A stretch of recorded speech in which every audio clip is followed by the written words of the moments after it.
Nah, hujah kedua yang mudah lagi menurut Quran itu begini. Sekarang misalnya ya, yuridu wa bikumul yusra, Allah itu menghendaki mudah. Itu kalau kita maknani, itu gampang. Misalnya begini, ya ini yang ada nyata dalam sejarah. Ada berhala terpahat dari batu, namanya Lata, Uzza, Manat, Lata, Uzza, Manat. Terus ada yang beberapa yang namanya nggak disebut Quran, kata Hubal, kata apa? Hubal. Oleh orang-orang kafir jahiliyah, Lata itu disembah, dikatakan Tuhan. Uzza juga dikatakan apa? Tuhan. Itu kata Allah. In hiya illa asmaun samaitumuha antum wa abaukum, itu hanya nama yang kamu ciptakan. Makanya Allah ngendikan kalau barang tidak benar istilah kaburos kalimatan takhruju min afwahim. Niki rungokno nggih kanca-kanca terutama sing hafal Quran. Misalnya aku darani Mustafa iku ganteng, Mustafa iku sugih. Itu namanya kalimat yang keluar dari mulut saya, tapi hakikatnya kan tidak ada. Nyatane ora ganteng, nyatane ora sugih. Tapi ini menjadi kalimat karena kadung keluar dari mulut. Kula baleni, tapi ini menjadi kalimat karena kadung keluar dari apa? Mulut. Misalnya saya bilang, wah Ruhin rambutnya lurus, alim, ganteng, pinter. Ini hanya keluarnya kalimat yang keluar dari mulut, tapi kan nggak ada kenyataannya. Nah, ketika orang kafir bilang berhala itu Tuhan, itu kalimat yang keluar dari mulut. Nah, kalau hakikatnya ya batu, bukan Tuhan. Hakikatnya itu batu. Berarti namane pangeran Lata Uzza itu batu apa pangeran? Batu. Nah, makanya kalau Allah mengkritik orang kafir, misalnya Allah dikatakan punya anak, Yesus itu Tuhan.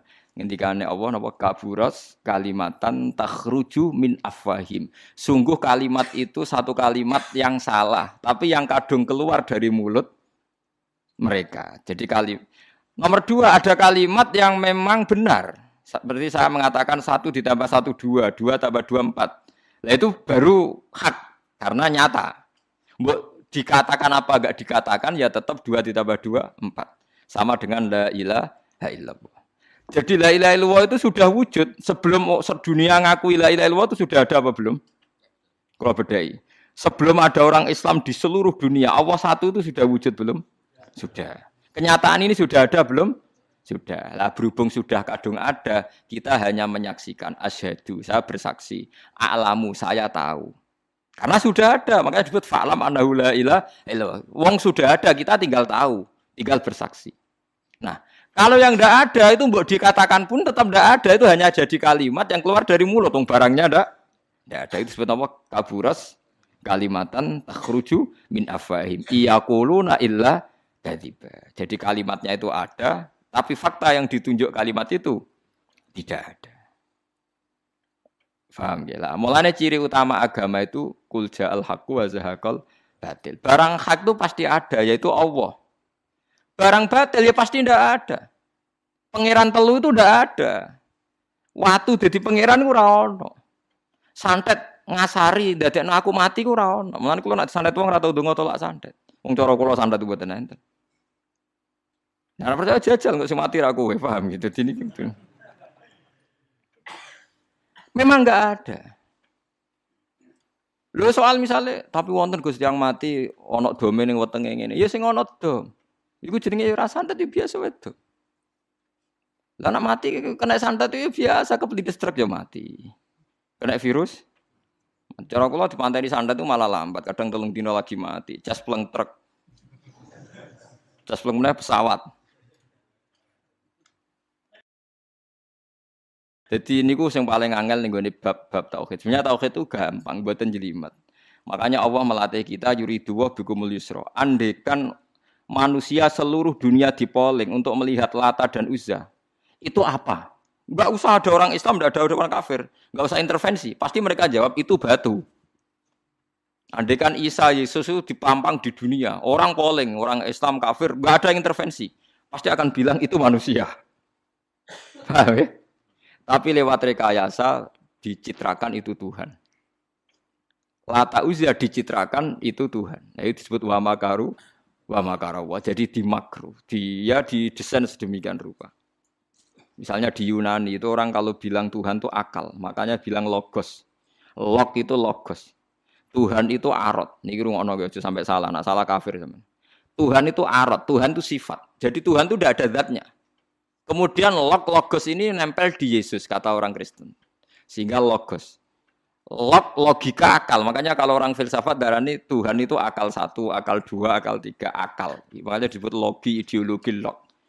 Nah, pertanyaannya kemudian saat Allah itu arot, Allah itu log, kemudian belum ada tempatnya Allah bergentayangan di mana? Sebelum Yesus ada terus lalu Allah bersemayam di mana? Terus ada orang Majusi bersemayam di api. Nanti yang orang kafir jahiliyah bersemayam di arca-arca itu. Yang orang kuno Majusi di mana, di gunung apa? Mungkin orang Sugihan di Gunung Kawi macam-macam itu terus.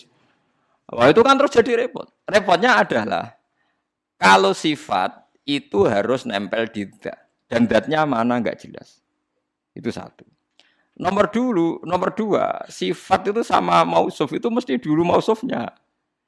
Nah, makanya kata ahli ilmu kalam, jangan pernah kamu mengatakan Tuhan itu sifat. Kalau Tuhan sifat nanti butuh nempel napa? Zat.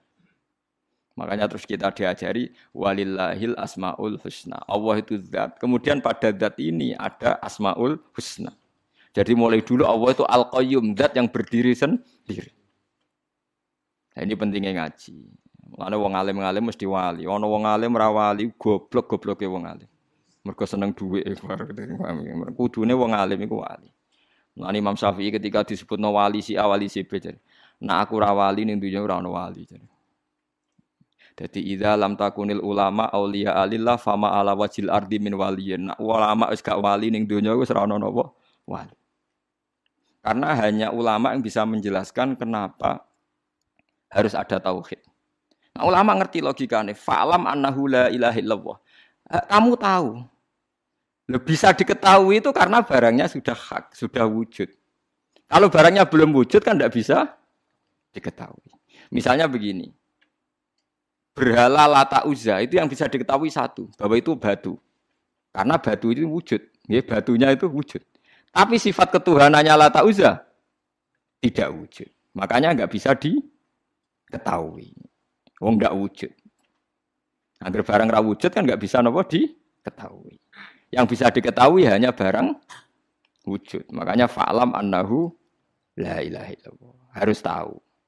Tapi andai kan kita tidak tahu pun ya tetap Tuhannya Allah. Tahu atau tidak tahu. Nah, ini di sini Quran sering bilang kul aminu bihi aula tu'minu. Cek kowe iman, cek ora iman ini enggak ada pengaruhnya bagi wujudnya Allah ning zaman azali.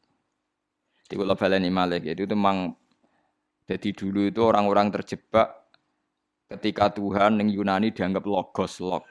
Kemudian di Timur Tengah Tuhan itu dianggap satu arot sing nemplek, sifat sing nemplek ning berhala-berhala.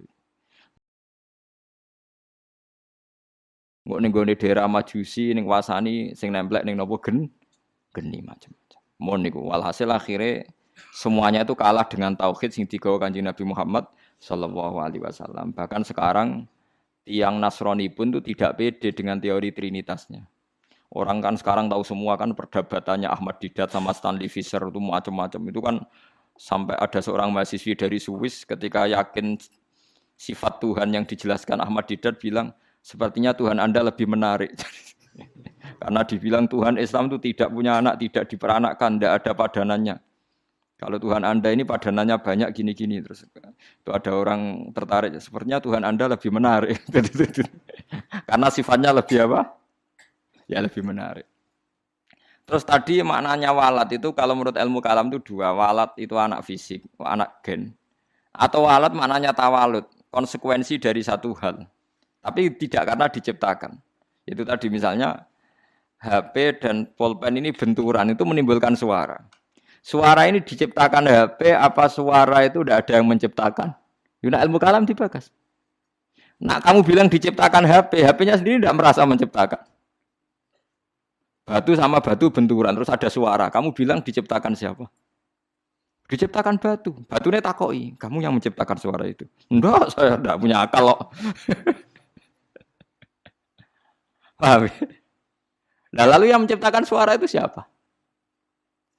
Suara itu udah ada. Yang ada itu kamu dengar suara. Soale kupingem darani ngono iku swara. Tapi nak cara akal darani sing ngono apa ya watu. Watune apa benturan. Iki cara ilmu kalam. Lah suarane piye kruping suara. Ya sudah begitu aja dah. Jangan sampai kamu menganggap kejadian alam ini kebetulan. Itu kue yang melukai tauhid. Semua alam raya ini diciptakan secara sengaja dengan irodah oleh Allah Subhanahu wa taala. Jadi lam yatawallat min wujudihi syai'un. Jangan sampai kamu berkeyakinan setelah Allah wujud otomatis makhluknya wujud. Berarti wujudnya makhluk tanpa kehendak Allah. Itu keliru. Itu ya termasuk tawalud. Kalau kamu meyakini begitu berarti terjadi keyakinan apa? Tawalud. Setelah ada Allah otomatis makhluknya ada. Itu ya dosa besar. Kafir. Nah, terima dosa besar tapi apa? Kafir.